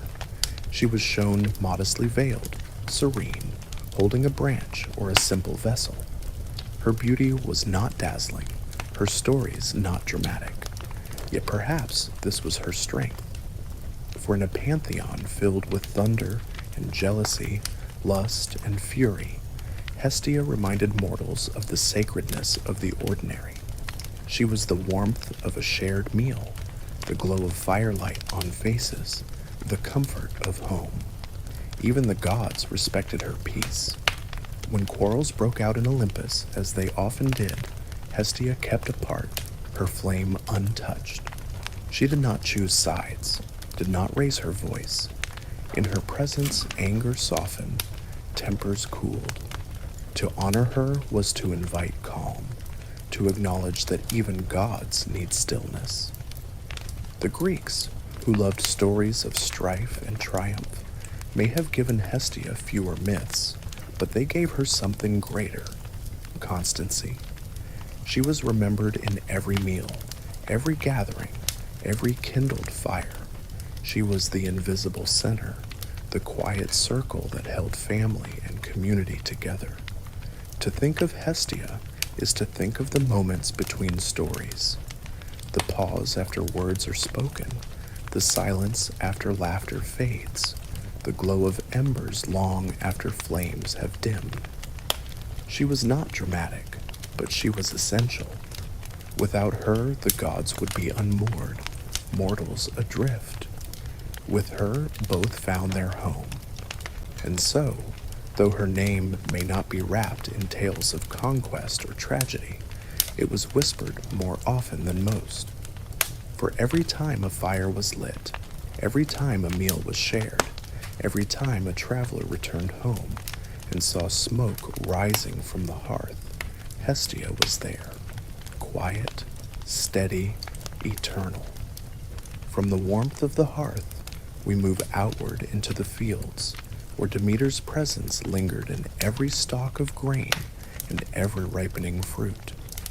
If Hestia was the flame at the center of the home, Demeter was the breath of the earth itself, steady and nourishing, the goddess of agriculture, harvest, and the cycle of life that fed mortals from one season to the next.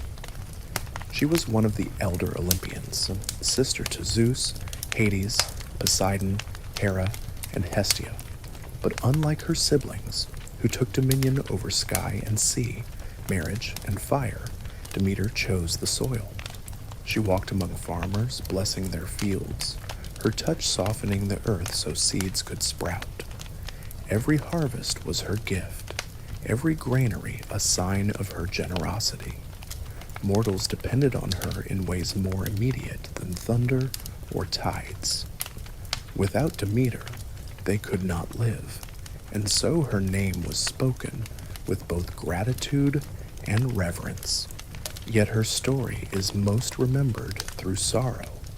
For though she was giver of life, she was also mother, and her love for her daughter Persephone shaped not only her myth, but the rhythm of the seasons themselves. Persephone was bright as spring, daughter of Demeter and Zeus, and her laughter filled meadows with blossoms. But Hades, lord of the underworld, saw her and desired her, and with Zeus's silent consent, he carried her into his shadowed realm. When Demeter searched for her and found her gone, her grief was boundless. She wandered the earth, disguised as a mortal woman, her tears falling as rain, her sorrow making the fields wither. Crops failed, famine spread, and mortals starved. No offering could soften her anguish, no prayer could lift her despair. The gods pleaded with her, but she would not relent. Life itself seemed to pause, waiting for a daughter's return. At last, Zeus sent Hermes to Hades, bearing the demand that Persephone be freed. Hades agreed, but before letting her go, he offered her a pomegranate. Persephone ate only a few seeds, yet that taste bound her forever to his realm. Thus a compromise was struck. For part of the year, Persephone would walk beside her mother, and during that time the earth would bloom in spring and summer. But for the other part, she would dwell in the underworld, and Demeter, grieving, would draw life inward, leaving the earth barren in autumn and winter. This was the explanation for the turning of the seasons, not mere weather, but a mother's joy and sorrow written across the fields. Spring was reunion, winter was absence, and every harvest was a reminder of both the gift and the cost of love. The Greeks honored this story with mystery rites at Eleusis, sacred ceremonies that promised initiates a deeper understanding of life and death. What exactly was revealed there has never been fully told, for the rites were secret, but it is said they offered hope that just as Persephone returned each spring, so too might mortals find renewal beyond the grave. In Demeter's grief was hidden a promise that death was not an end but a passage, and that life, though fragile, would rise again. Demeter herself was not only sorrowful, she could be stern, yes, withholding her gifts when angered, but she was also gentle, protector of children, comforter of the weary. She taught mankind the art of agriculture, how to plow, how to sow, how to reap. To live by bread rather than by wild gathering was her gift, and so she was called the lawbringer, for she gave mortals the means to settle, to build cities, to live in community. Her symbols were simple but powerful: the sheaf of wheat, the torch she carried when searching for Persephone, and the cornucopia, horn of plenty. These were not the weapons of war or thunder, but tools of life, reminders of her steady hand. Unlike many gods, Demeter did not crave temples built on high peaks or shrines filled with gold. Her worship was woven into daily life, into every loaf of bread, every field harvested, every festival of planting and reaping. To the Greeks, she was both distant goddess and intimate companion, always near, always essential. In art, she was shown as dignified, often veiled, sometimes with Persephone at her side. Together they embodied the endless cycle, mother and daughter, loss and return, winter and spring. In their bond, the Greeks saw their own lives mirrored: the joy of family, the pain of separation, the hope of reunion. To think of Demeter is to think of patience, of the long wait through winter for the first green shoots of spring. She reminds us that life requires both sowing and reaping, both joy and sorrow, both holding on and letting go. She was not the loudest of the Olympians, but perhaps she was the most enduring, for as long as grain grows and seasons turn, her presence is felt. And so, even now, her story lingers. In every garden that blooms after frost, in every harvest gathered with gratitude, in every family that grieves and hopes again. Demeter walks quietly, her footsteps soft, her gifts profound, her sorrow eternal, but so too her promise. Persephone's name was spoken in two voices, one gentle as a meadow in bloom, the other hushed as a cavern where shadows linger. She was Kor, the maiden child of Demeter, embodiment of spring's first breath. Yet she was also queen of the underworld, crowned beside Hades, ruling among the dead with a quiet authority that belied her youth. Few gods carried such duality, and none embodied the fragile balance of life and death more than she. In her earliest days, Persephone belonged wholly to the light. She roamed fields with her companions, gathering flowers, her laughter rising with the hum of bees. The myths tell that one day, while reaching for a particularly radiant bloom, the earth split open.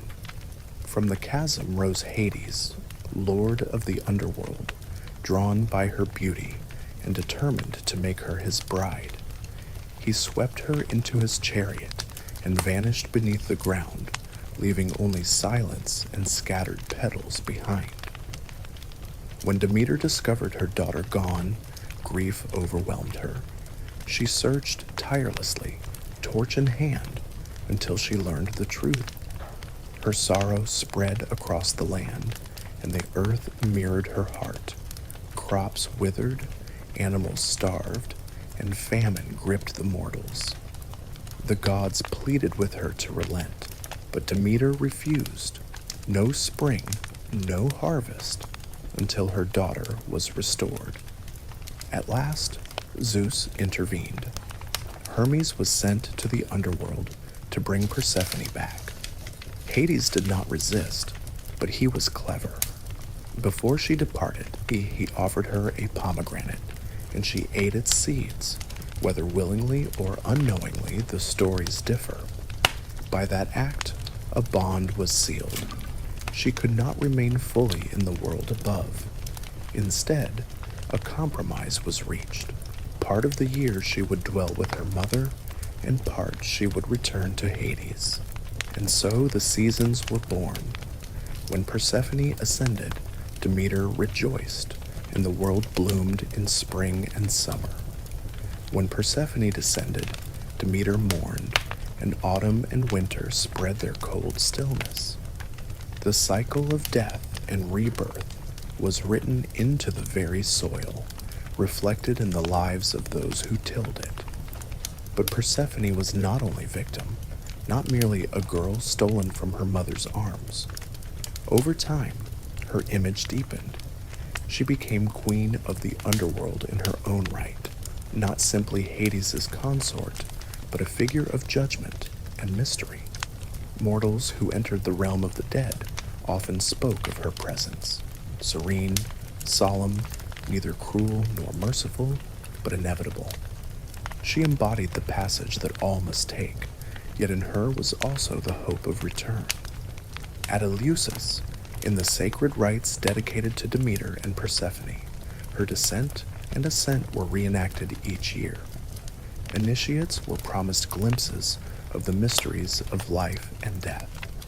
The promise was not of escape, but of renewal. Just as Persephone rose again each spring, so too might mortals find meaning beyond the grave.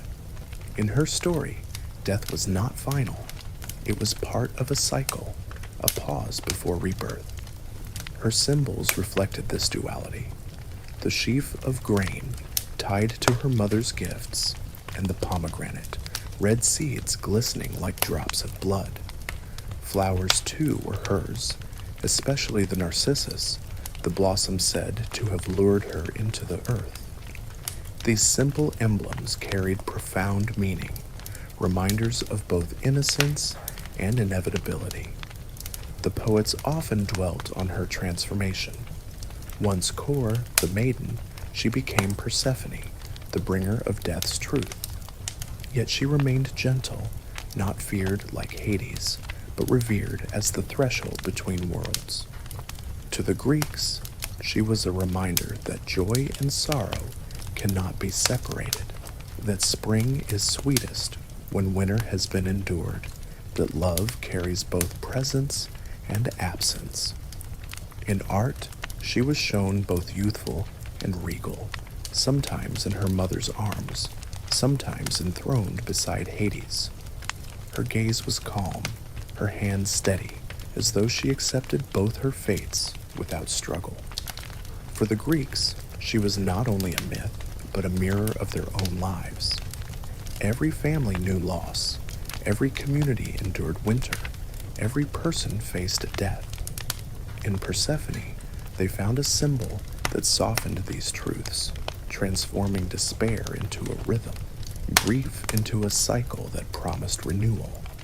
To think of Persephone is to picture two doors, one opening onto a meadow filled with light, the other onto a cavern cool and still. She walked through both with grace, teaching mortals that life is not divided into simple halves, but woven together. Joy into sorrow, beginning into ends, death into life. And so, when spring arrives after the long dark of winter, it is her return we feel. And when the leaves fall and the air grows still, it is her departure we mourn. Persephone is always both coming and going, always leaving and returning. She is the breath that reminds us all endings are beginnings, all absences are part of return. Dionysus was the last to arrive on Olympus, and in many ways, he was the most unusual. Where the other gods embodied clear domains, the hearth, the harvest, the hunt, he moved between them, never fully contained. He was the god of wine, of theater, of ecstatic dance, of the wild joy that could border on madness. To speak his name was to summon images of vineyards heavy with grapes, of drums echoing in hillsides, of crowds swept into trances where self and world blurred together. He was joy and danger at once, a reminder that release and chaos often share the same rhythm. His birth was itself a kind of miracle. Dionysus was the son of Zeus and Semele, a mortal princess of Thebes. Hera, jealous as always, tricked Semele into asking Zeus to reveal himself in his full divine glory. Bound by oath, he did so, and the sight of his thunder consumed her in flame. Yet the child within her was saved. Zeus plucked the unborn infant from her ashes and sewed him into his own thigh until the time came for birth. Twice born, they called him, and this strangeness would mark his life forever. Raised not on Olympus, but among nymphs and wanderers, Dionysus grew into a god of the road. He traveled east to distant lands, teaching the cultivation of the vine, gathering followers, satyrs with their pipes, moinads with their frenzied dances. He was never a ruler who demanded cities or temples. He was a presence that arrived suddenly, transforming villages and mountain sides into stages of celebration. Wherever he walked, grapevines spread, songs rose, and mortals felt the trembling line between joy and abandon. His rites were not always welcomed. Some kings resisted, seeing in his worship only disorder. In Thebes, his mother's city, Pentheus tried to forbid his cult, but Dionysus, disguised, lured him into the hills where the Maenads roamed in divine frenzy. There, even Pentheus's own mother, struck with madness, mistook him for a wild beast and tore him apart.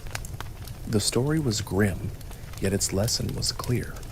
To deny Dionysus was to deny a force woven deep into human life, the need for release, for surrender, for the breaking of order. Yet he was not only destruction. His festivals, especially in Athens, gave birth to theater. In his honor, comedies and tragedies were performed, masks donned, and human stories told upon the stage.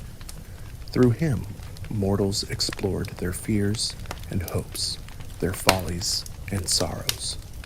He was the god of masks, not because he hid, but because he revealed, through disguise, through play, through the safe space of performance, truths were spoken that could not be said outright. Dionysus was also linked to death and rebirth. Some myths spoke of him being torn apart as a child by the Titans, only to be restored, echoing the cycles of the vine itself, cut down in harvest and reborn each season. His mysteries promised not only joy in this life, but hope beyond it, a loosening of the boundaries between mortal and divine.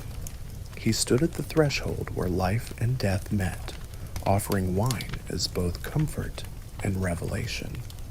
Unlike the stern thrones of Olympus, Dionysus's presence was always moving, shifting, unpredictable. He could be gentle, bringing laughter and companionship, the sweetness of shared wine. He could also be terrifying, sweeping crowds into madness, dissolving the boundaries that hold society together. To worship him was to risk both joy and frenzy, to embrace the truth that life without release becomes unbearable.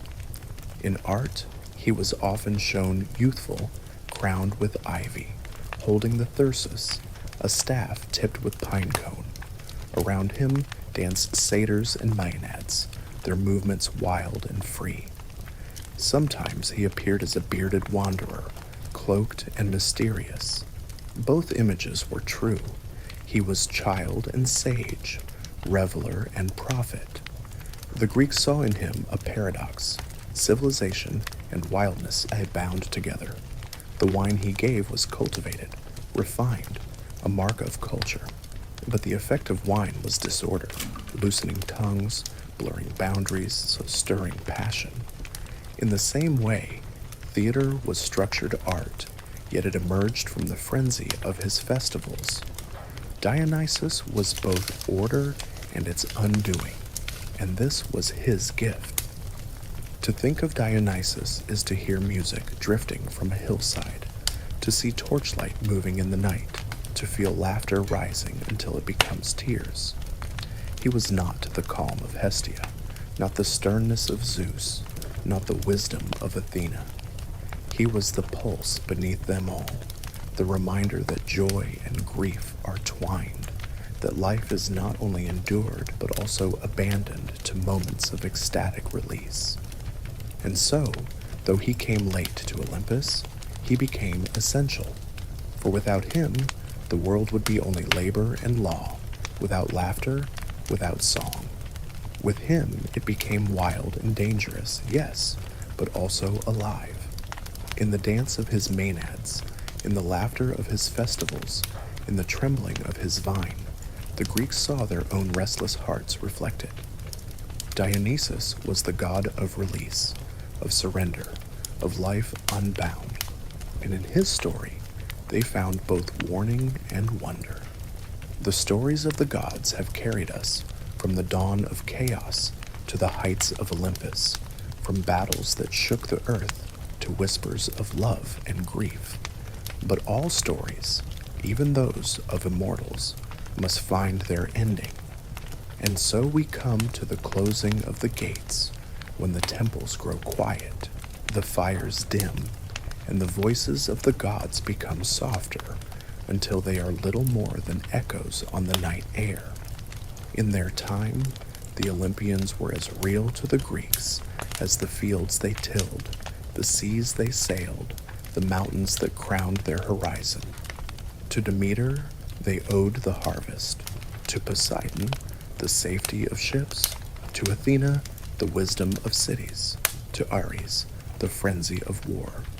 Each god embodied something essential, a force that could be prayed to, feared, bargained with.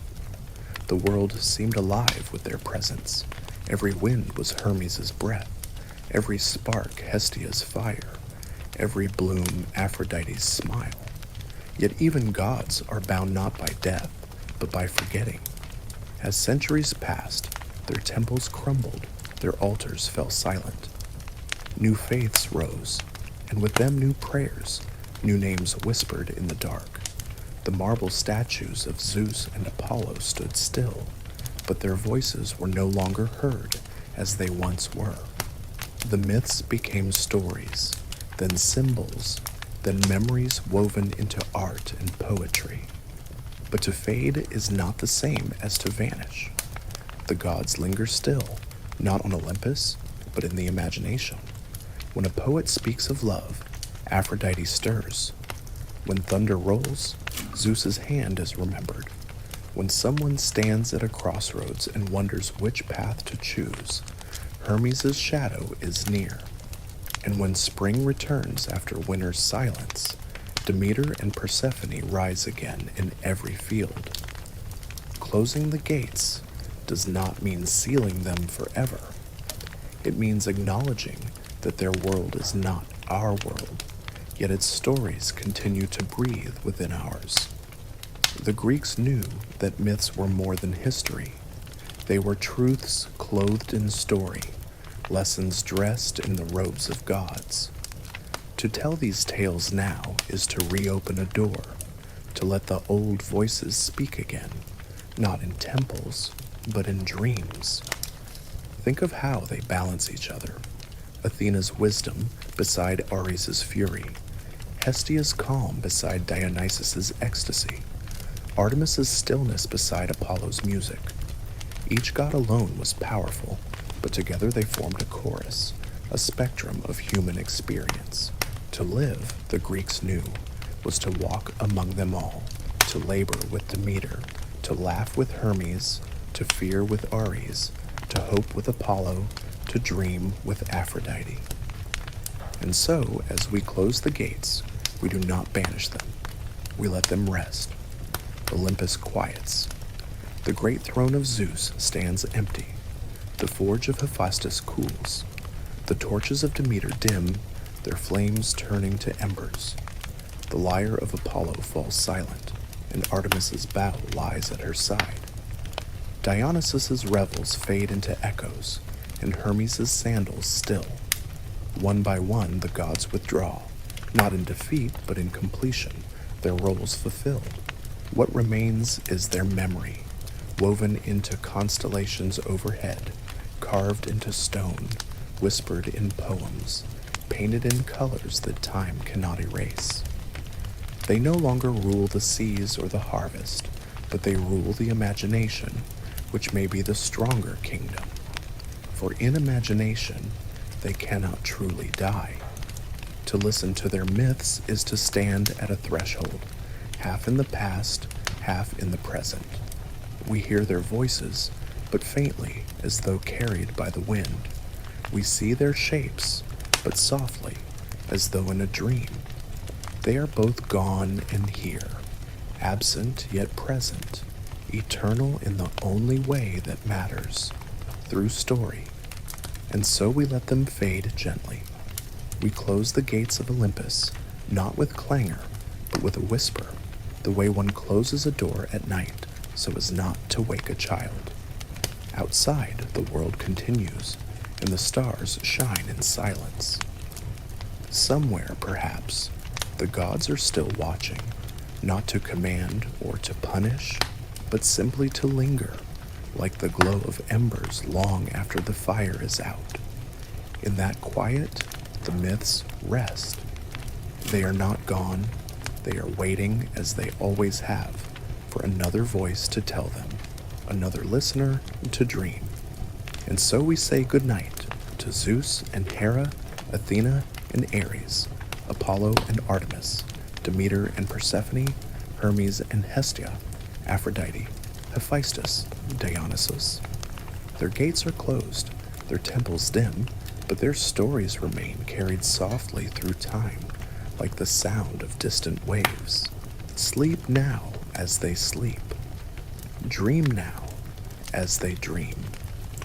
The gates of Olympus are closed, but the night is wide, and the stories are eternal.